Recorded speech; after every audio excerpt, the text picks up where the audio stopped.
Assalamualaikum warahmatullahi wabarakatuh. Perkenalkan kami dari kelompok 4 akan menjelaskan tentang problematika masa pensiun dan manula yang berhasil.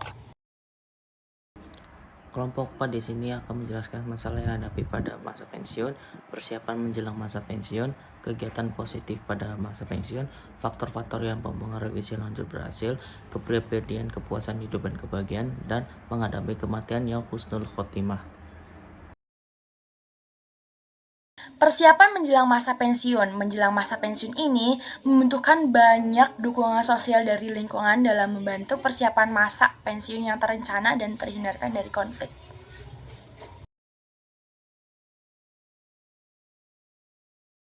Selanjutnya adalah masalah yang dihadapi pada masa pensiun. Banyak orang yang belum cukup usia untuk masuki masa pensiun ini. Dikarenakan masa pensiun ini dianggap sebagai hari tua yang kaku, tidak produktif, sakit-sakitan, ketergantungan, dan juga tidak berguna. Beberapa masalah yang sering muncul ketika memasuki usia lanjut ini adalah yang pertama, adanya perasaan cemas tidak menentu dan juga rasa takut yang menghantui. Yang kedua, pertentangan konflik batin karena tidak tahu gambaran kehidupan yang akan dijalani kelak setelah masa pensiun ini terjadi. Saya akan menjelaskan mengenai kegiatan positif pada masa pensiun. Pada saat kondisi pandemi sekarang, banyak lansia yang cenderung berdiam diri saja di rumah. Kebanyakan dari mereka kurang melakukan aktivitas fisik maupun kegiatan sehari-hari lainnya, di mana sebagian besar lansia itu cenderung bersantai saja seperti menonton televisi, mengasuh cucu, dan aktivitas ringan lainnya.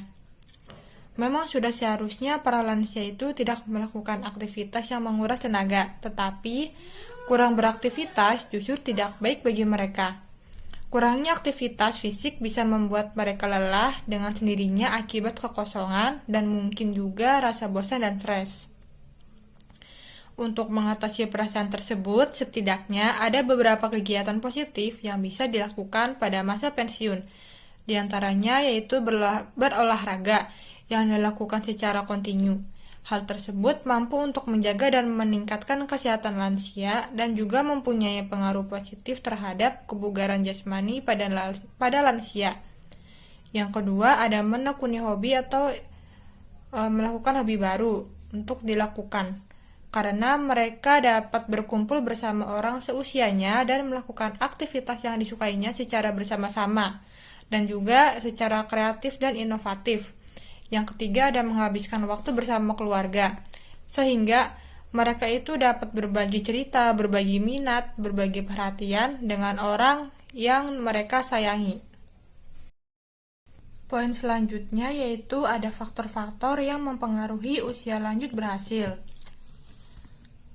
Menjadi pasangan suami istri lanjut usia yang sukses tentunya menjadi dambaan oleh semua orang, karena menjadi tua merupakan bagian dari tahap perkembangan manusia.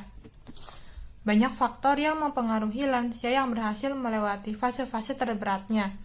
Faktor-faktor tersebut diantaranya, yang pertama yaitu ada faktor aktivitas, yang berarti lansia mampu memanfaatkan waktu luang mereka dengan melakukan aktivitas-aktivitas yang disenangi seperti aktif di kegiatan lingkungan, membantu anak-anak belajar mengaji, ataupun menjadi guru les yang akan membuat lanjut usia merasa masih berguna baik untuk dirinya maupun orang lain. Lalu yang kedua itu ada faktor sosial. Dengan adanya dukungan baik dari keluarga maupun lingkungan kepada lanjut usia untuk tetap melakukan segala kegiatan di lingkungannya akan membuat lansia merasa diakui atau dihargai. Kemudian faktor yang ketiga itu ada faktor psikologis, yang berarti sikap-sikap positif pada lansia seperti menyadari akan segala kekurangan yang ada dalam dirinya, kemudian mereka mampu menghadapi serta menyelesaikan permasalahan pada dirinya, serta tercapainya tujuan memaknai hidup dengan baik akan membuat lansia menjalani usia senjanya dengan perasaan optimis. Yang keempat ada faktor religiusitas, yang berarti rutinitas yang dilakukan lansia untuk menjalankan ibadah serta mengikuti kegiatan keagamaan yang merupakan salah satu bentuk adanya keyakinan yang kuat akan campur tangan Tuhan atas apa yang diperolehnya dalam menjalani hidup. Faktor yang kelima yaitu faktor fisik dan kesehatan, maksudnya adalah pola hidup sehat, yaitu mengontrol pola makan seperti menghindari makanan yang menyebabkan penyakit, kemudian mengkonsumsi nutrisi dan vitamin bagi kesehatan tubuh, rutin melakukan check up kesehatan, serta aktif dalam melakukan kegiatan olahraga untuk menjaga kesehatan fisik.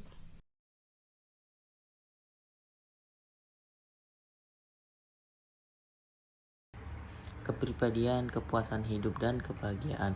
Kepuasan hidup merupakan penilaian terhadap kehidupan secara umum dan bagian-bagian spesifik kehidupan individu, teman, komunitas, dan kepuasan terhadap diri sendiri. Apabila kualitas hidup individu meningkat, maka kepuasan hidup akan meningkat. Aspek-aspek kepuasan hidup menurut Hebner 2004 terdapat dua model, yaitu unidimensional dan yang kedua multidimensional.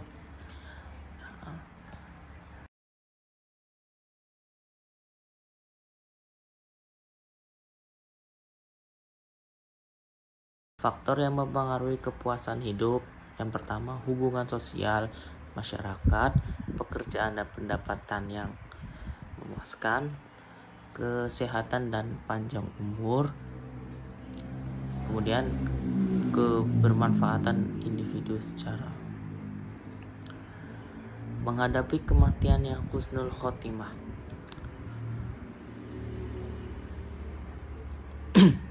Husnul khotimah adalah meninggal secara husnul khotimah adalah harapan teratas dari pencapaian seseorang muslim beriman secara spesifik akhirnya, yang seperti itu mengucapkan ucapan tauhid, yakni mengikuti tak ada Tuhan selain Allah ketika pernapasan yang terakhir.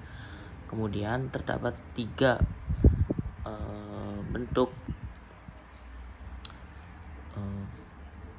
kematian husnul khotimah. Yang pertama, bentuk takwa kepada Allah Subhanahu wa taala. Yang kedua, diberikan taufik dan hidayah. Yang ketiga, mendapatkan surga.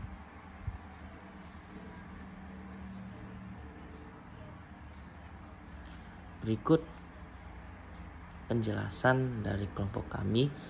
Kurang lebihnya mohon maaf. Wabillahi taufiq wal hidayah. Wassalamualaikum warahmatullahi wabarakatuh.